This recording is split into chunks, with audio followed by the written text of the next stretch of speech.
السلام علیکم، میں ہوں غلام رسول بھٹی اور آپ دیکھ رہے ہیں میرا ڈیجیٹل چینل۔ لیں جی، صدر کے الیکشن والا بھی کڑاکا نکل گیا ہے کہ کتنے کتنے ووٹ جو ہیں وہ لیے ہیں صدر آصف علی زرداری نے، اور کتنے لیے ہیں محمود اچک زئی صاحب نے۔ یہ تمام تفصیلات بھی آپ کے سامنے رکھتے ہیں، اور اس کے ساتھ ساتھ ناظر کام شیر افضل مروت کی سپاری $1,00,000 میں دے دی گئی ہے۔ یہ کس نے دی ہے، کس ملک میں دی ہے، یہ مکمل سٹوری یہ بھی آپ کے سامنے رکھتے ہیں۔ یہ بھی ایک بڑی انتہائی تشویشناک خبر ہے، اور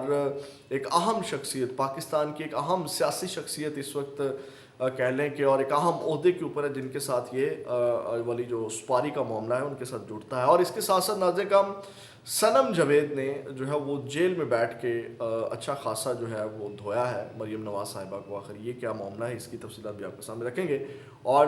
نواز شریف اور ڈار کی جاسوسی کے لیے اسٹیبلشمنٹ کی جانب سے بندہ مقرر کر دیا گیا ہے، یہ کیا معاملہ ہے، اس کی تفصیلات بھی آپ کے سامنے رکھیں گے۔ لیکن تفصیلات میں جانے سے پہلے ہمیشہ کی طرح آپ سے درخواست، چینل کو سبسکرائب کر لیجیے گا، بیل کے آئیکن کو پریس کر لیجیے گا تاکہ ہر ویڈیو کا نوٹیفیکیشن آپ کو مل سکے، اور ویڈیو کو لائک ضرور کر دیجیے گا۔ ناظرین کرام، سب سے پہلے تو آپ جو ہے وہ جو آج الیکشن ہوا ہے صدر کا، بلاخر بھاری اکثریت کے ساتھ جو ہے وہ صدر مملکت جو آصف علی زرداری صاحب ہیں وہ منتخب ہو چکے ہیں، اور یہ دوسری بار جو ہے وہ صدر منتخب ہوئے ہیں، یعنی کہ دوسری بار صدر بننے کا اعزاز جو ہے وہ آصف علی زرداری نے حاصل کر لیا ہے۔ اب ان کو کتنے کتنے ووٹ پڑے، قومی اسمبلی سے جو ہے وہ آصف علی زرداری کو 255 اور محمود اچک زئی کو 119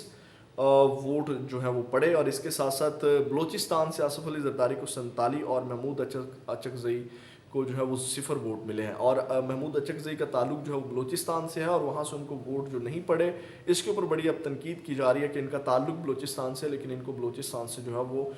ووٹ نہیں پڑا۔ اسی طرح سندھ اسمبلی سے جو ہے وہ آصف علی زرداری کو 151 اور محمود اچک زئی کو 9، اور پنجاب اسمبلی سے آصف علی زرداری کو 246، محمود اچک زئی کو 100، اور خیبر پختونخوا اسمبلی سے آصف علی زرداری کو 17 اور محمود اچک زئی کو 91۔ اب یہ ٹوٹل ملا کے جو ہے وہ سینٹ اور یہ تمام جو چاروں اسمبلیوں کے اور سینیٹرز کے ملا کے جو ہے وہ 716 ووٹ بنتے ہیں، اور جمع تقسیم کر کے اب آپ اس میں نہ جائیں، آپ صرف اتنا ہی خیال رکھیں کہ الیکٹرال ووٹ جو بنتے ہیں وہ جمع تقسیم کر کے جو پروسیس ہوتا ہے وہ 411 بنے آصف علی زرداری کے، اور محمود اچک زئی کے 319 ووٹ، یعنی کہ آصف علی زرداری جو ہے وہ 411 ووٹ لے کر کے صدر منتخب ہو چکے ہیں، اور جو محمود اچک زئی ہیں ان کے الیکٹرال 181 ووٹ بنتے ہیں۔ تو ناظرین کرام، صدر کی الیکشن والا جو ہے وہ اب کڑاکا نکل گیا ہے۔ یہ کل سندھ جو ہاؤس ہے اسلام آباد کا وہ بھی بڑا گرم تھا، اور اس حوالے سے جو ہے وہ بڑی ایک تشویش تھی۔ بالآخر ایک نئے صدر جو ہیں، نئے تو نہیں کہتے، پرانے صدر ہی ہیں، دوبارہ آ کر کے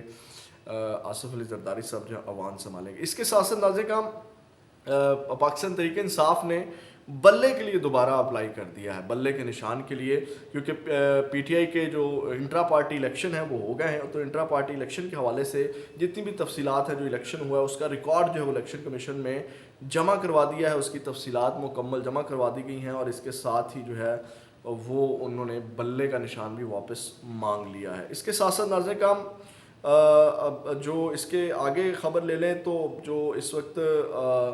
نواز شریف صاحب والا جو معاملہ ہے، آپ کو پتہ ہے کہ اسحاق ڈار صاحب والا پتہ کٹ چکا ہے وزیر خزانہ، اور ان کی جگہ کون آ رہے ہیں وہ میں آپ کے سامنے رکھتا ہوں، پھر جو جاسوسی والا معاملہ ہے وہ بھی آپ کے سامنے رکھتے ہیں۔ ناظرین کرام، اب جو خبر ہے وہ یہ ہے کہ آپ کو پتہ ہے کہ اورنگ زیب کا نام آیا ہے وزیر خزانہ کے لیے، محمد اورنگ زیب یہ عہدہ سنبھالیں گے، اور اس کے ملک کی جو معاشیت ہے اس کی بہتری کے لیے، اور انہوں نے اب جو ہے وہ 3 کروڑ یہ ماہانہ تنخواہ لیتے تھے، اور ڈچ شہریت جو ہے وہ چھوڑنے کے لیے بھی تیار ہیں، اس کے لیے انہوں نے اپلائی بھی کر دیا ہے۔ تو اب جو ہے اس میں آپ کو پتہ ہے کہ شہباز شریف صاحب نے جو ہے وہ جب یہ اجلاس بلایا تھا، جب منڈے کو بریفنگ ہوئی تھی، تو اس میں اسحاق ڈار صاحب موجود نہیں تھے، بریفنگ لی تھی، اور اس حوالے سے اب خبر یہ ہے کہ جو ان کی ملاقات ہے وہ نواز شریف صاحب سے بھی ہو چکی ہے۔ تو اب یہ خبر یہ ہے ناظرین کرام کہ جو ان کی میں خصوصیات اگر بتا دوں آپ کو، جو محمد اورنگ زیب صاحب ہیں انہوں نے 2023 کی HBL کی سالانہ رپورٹ کے مطابق جو ہے وہ 352 ملین روپے سالانہ اور دیگر مراعات سہولتیں دی گئی تھیں ان کو، اور یہ ہوا کہ ان کی ماہانہ تنخواہ 3 کروڑ روپے ہے، جس میں محمد اورنگ زیب اپنی منافع بخش ملازمت اور دوہری شہریت کی قربانی دینے کے لیے بھی تیار ہیں۔ تو یہ جو ہے وہ ان کا جو کہہ لیں کہ ایک اس وقت پروفائل ہے اچھا خاصا. اور یہ حبیب بینک لمیٹڈ کے جو ہے وہ سی ای او چیف ایگزیکٹو اس وقت ہیں, بینکرز ہیں. دیکھتے ہیں اب یہ کس طرح کا ایکسپیرینس ہوتا ہے, کیونکہ بینک والا الگ معاملہ ہوتا ہے اور ملک کے خزانے کو چلانے والا الگ معاملہ ہوتا ہے. وہاں پہ ذرا اور حساب کتاب ہوتا ہے, بڑے لیول پہ ہوتا ہے, لیکن برخلاف اس کو لوگ ابھی اس کے اوپر رائے نہیں دی جا سکتی, کیونکہ جب وہ سنبھالیں گے کام کریں گے تو اس کے بعد ہی جو ہے وہ ڈیفینیٹلی ہم تنقید کر سکتے ہیں. اور تو ناظرین کرام, اب اس حوالے سے جو کہا جا رہا ہے اب اسحاق ڈار نہیں لگے, تو نجم سیٹھی صاحب کی خبر تھی کہ نواز شریف صاحب نے کہا کہ جناب ہمارا چلو اسحاق ڈار صاحب کو تو آپ کہیں نہ کہیں تو فٹ کریں نا وزیر خزانہ, نہیں تو کہیں اور کوئی اور وزارت دے دے. تو ان کو وزیر خارجہ کے لیے ان کا نام چل رہا ہے. تو اس حوالے سے اب یہ ہے کہ ان کے ساتھ جو وہ جلیل عباس جیلانی بھی ہوں گے. آپ کو پتہ ہے کہ یہ کن کے بندے ہیں. تو نجم سیٹھی صاحب کہتے ہیں کہ یہ جناب جو ہے وہ جاسوسی کے لیے یا ان کی نگرانی کے لیے جو ہے وہ ان کو لگایا گیا, یعنی کہ خبر رکھنے کے لیے. تو یہ نواز شریف صاحب کے بندے ہیں اسحاق ڈار, تو یہ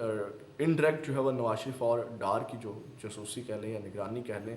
اس کے لیے جو ہے وہ بندہ مقرر کر دیا گیا ہے اسٹیبلشمنٹ کی جانب سے. ناظرین کرام آگے بڑھیں تو اس کے ساتھ ساتھ جو ہے وہ میں آپ کو بتاؤں جو معاملہ ہے صنم جاوید والا, پھر اس کی سپاری کے اوپر بھی آتے ہیں شیر افضل مروت کی. ناظرین کرام یہ صنم جاوید اکثر خط لکھا کرتی تھی جیل سے, اور پھر ایک لمبے عرصے کے بعد انہوں نے ایک اور خط لکھا اور اس میں انہوں نے مریم نواز کو رuthless رانی, ٹھیک ہے, یہ کہہ کر کے مخاطب کیا ہے. اور اس میں انہوں نے جو ہے وہ ٹھیک ٹھاک تنقید کی ہے مریم نواز صاحبہ کے اوپر. انہوں نے کہا کہ پہلے تو رuthless رانی اور اس کا خاندان عوام کا پیسہ چوری کر کے جائیدادیں بناتے تھے, اس بار عوام کے ووٹ چوری کر کے حکومت بنا لی ہے. الیکشن سے پہلے عوام میں جو مایوسی تھی اس ملک میں کچھ نہیں بدلے گا, ووٹ ڈالنے کا کوئی فائدہ نہیں ہوگا, ووٹ دیں گے کسی کو نکلے گا کسی کا, اور نام اور کے نام کا رuthless رانی کی خاطر عوام کے ان سب شکوک و شبہات کو سچ ثابت کیا,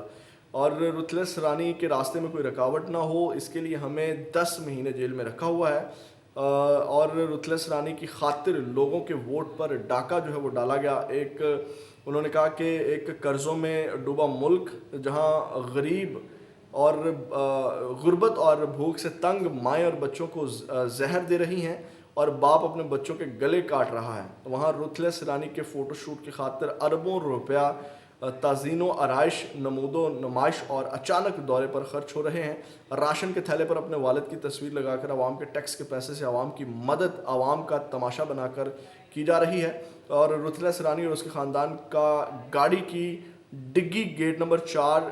کیس معافی پلیٹ میں سجا پاسپورٹ بیانیہ 9 مئی اور خیرات میں حکومت تک کا سفر عوام کے سامنے ہے. ماؤں کے سر سے چادر اور لوگوں کی امید چھین کر وزیر اعلیٰ بننے والی ruthless رانی اور کتنی جو ruthless ہو سکتی ہے, ٹھیک ہے,